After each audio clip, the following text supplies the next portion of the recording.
Time for our weekly conversation with one of our favorite guests. She is Mary Kay Cabot from Cleveland.com and The Plain Dealer. Make sure you read her every day. She also covers the Browns like nobody on the beat. She is Mary Kay Cabot. She's on the fan hotline. Hello, Mary Kay. How are you? I'm doing great, guys. How you doing? We are good. Plenty to talk about this week. Can we start with why you would take your starting quarterback off the field for a 2-point conversion when you have a chance to tie the game at the end of the game? Because it's still bothering me. Can you help me with that, please? Well, I think it probably had something to do with the fact that when they tried it on the previous 2-point conversion, the snap was fumbled, and they went with something that had been working for them over the previous few weeks. We've seen Quinshon Judkins score a lot of touchdowns using the direct snap, the Wildcat formation. So I think they felt that when the first thing didn't work, they were going to go to something that was tried and true and try to run a play that probably had worked, that we know had worked in practice. So when those things work out, they look like brilliant moves, and when they don't, they are the dumbest thing that anybody could ever possibly try. No, that's fair. I respect the second part. That was well said, Mary Kay. Let me ask you this, Mary Kay. You've been around this game for a long time, and I think you have done a wonderful job of explaining their position. What did you think of the play? Once again, I don't know what the heck happened on the play. I don't know what Quinshon did or he was supposed to do. It was very confusing. I mean, it looked like perhaps he was supposed to pitch it to Gage Larvidan, but Gage Larvidan acted to us like he didn't know that that was supposed to happen, or maybe he was just covering up for Quinshon. So we really don't know what was supposed to go down. But I just will say that if Quinshon did what he was supposed to do, or they executed that properly and it worked, then I can promise you we would not be ripping the heck out of this decision. Mary Kay, it's the topic that won't go away, so I'll ask you what Andy and I were talking about. Has Shedeur shown enough, and can he show enough in the final 4 games to make this organization think we don't have to take a quarterback unless we love one because we have Shedeur and Deshaun's under contract and Dylan or Bailey Zappi or somebody else in that quarterback group for next year? And you can give Shedeur another year to figure it out and see if that's your guy? He absolutely 100% can show the Browns over the next 4 games that they can jump out of the Fernando Mendoza, Ty Simpson, Dante Moore sweepstakes. I've been writing that actually probably for a couple of weeks now, but certainly after, before leading into this game and after this game, that this is his chance. This is his opportunity to prove to them that they don't need to draft one of those guys in the first round, that they can spend those 2 first-round picks bolstering the supporting cast, perhaps getting a receiver, maybe a tackle. So absolutely that is the perfect situation. The ideal scenario for them is for him to show that and to prove that, because in addition to everything else, that would give them a bargain basement quarterback after they basically kind of wasted $230 million in the whole Deshaun Watson debacle. So that is something that the organization is hoping against hope can absolutely happen for them. But I still think that it will be very, very difficult to get a definitive answer in 7 starts. Because if you look around the league, even over the last few years, sometimes when you think you have your guy in the first 7 starts, it doesn't always work out that way. Or you have your guy for a year or 2, and then he suffers an enormous setback, and then you're not really sure again. So I still think that what I would do if I were running the show, I would still be drafting a quarterback high. Unless he absolutely shows you definitively that he is 100% your guy, then I would still be really in the hunt for one of those top quarterbacks in the first round of the draft. And if you end up with more quarterbacks than you need, then that's a great problem to have. It is. What if they like somebody in the draft and aren't crazy about him? Would you pass on that guy, or would you just take the best on your board regardless of your level of interest in him? You know what I mean by that? Well, I think you have to be pretty crazy about him. I think you have to be pretty certain. If you're going to spend that first-round pick, I think you have to be pretty certain and pretty enamored with that guy, because the whole organization has to get behind your rookie quarterback. It has to be an all-in effort, and it takes a lot. It takes an enormous supporting cast. It takes complete buy-in from everyone in the organization. And I'm sensing that the Browns and the players and the coaches are starting to really look at Shedeur Sanders and think, geez, maybe we really are onto something here. Maybe we have something special. The thing about Shedeur Sanders, when you watch him play the game of football, he is a gamer. And it reminds me a lot of when Baker Mayfield was here in the good days, when he was busting open beer coolers and lighting up fans and exciting everyone when things were going good, before things kind of went south a little bit. It reminds me of that. He's got the same kind of grit, the same kind of toughness, the same kind of moxie, the same kind of confidence and star power. And if they can harness this and turn this into something, then it could be dynamite for this organization. All right. If they believe in him, what if the they isn't the they at the end of the season? What if we're looking at a new general manager, a new head coach?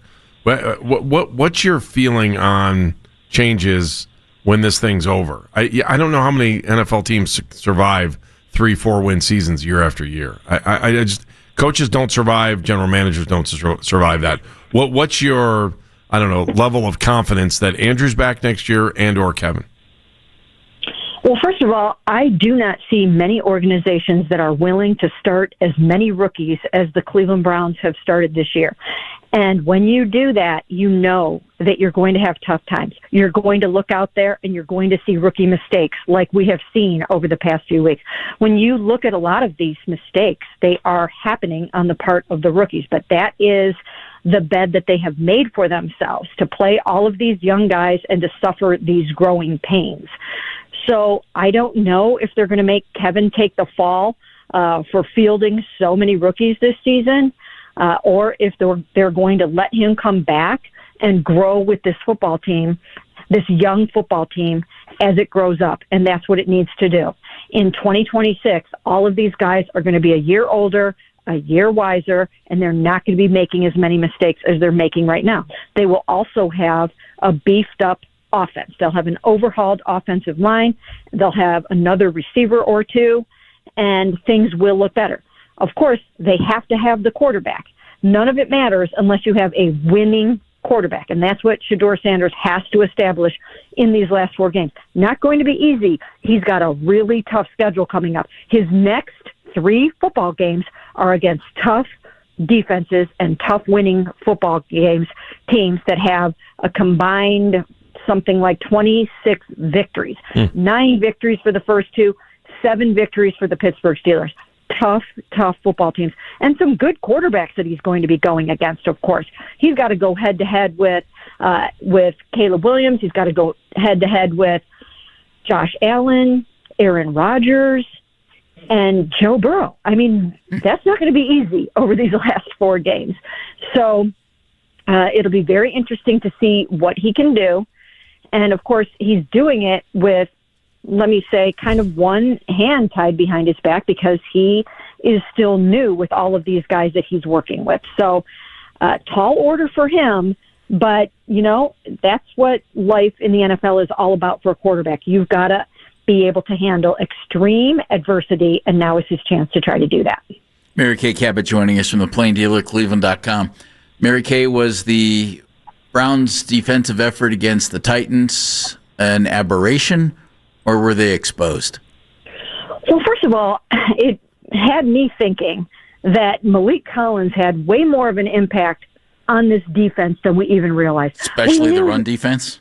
Yeah, we knew he was playing at a Pro Bowl level. We knew that. All you had to do was look out there and see that he was doing that.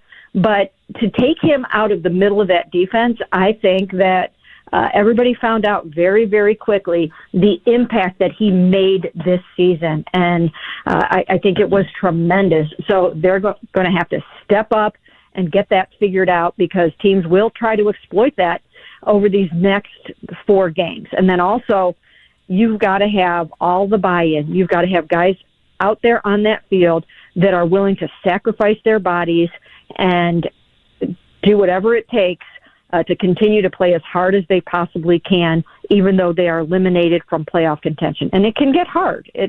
Everybody's human. It can get hard to do that. But I think that this football team has the right character and the right makeup and the right leaders to continue to go out there and fight their tails off.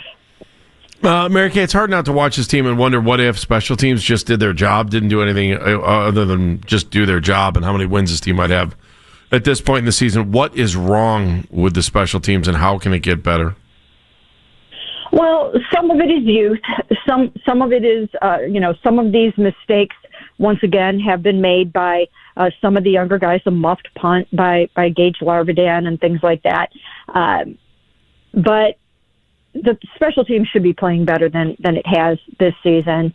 And it's very difficult to explain, and it just doesn't get any better week after week after week. And I just think that that's been one of the most challenging things about this whole entire season, is that the special teams really did cost them a number of games. I mean, we can point to 2 games in particular that were lost absolutely because of special teams.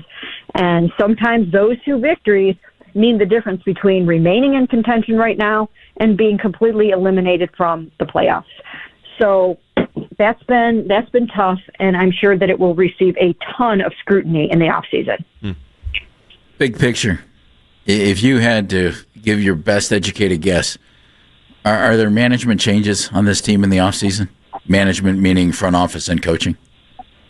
Well, I'm sure that they will restructure, reorganize some things, look at some things in the wake of Paul DePodesta leaving. They've got some opportunities to do some different things here. But when I look at this rookie class, I think this was absolutely 100%, and I think we can all agree on this, the best draft that Andrew Berry has ever had. Agreed.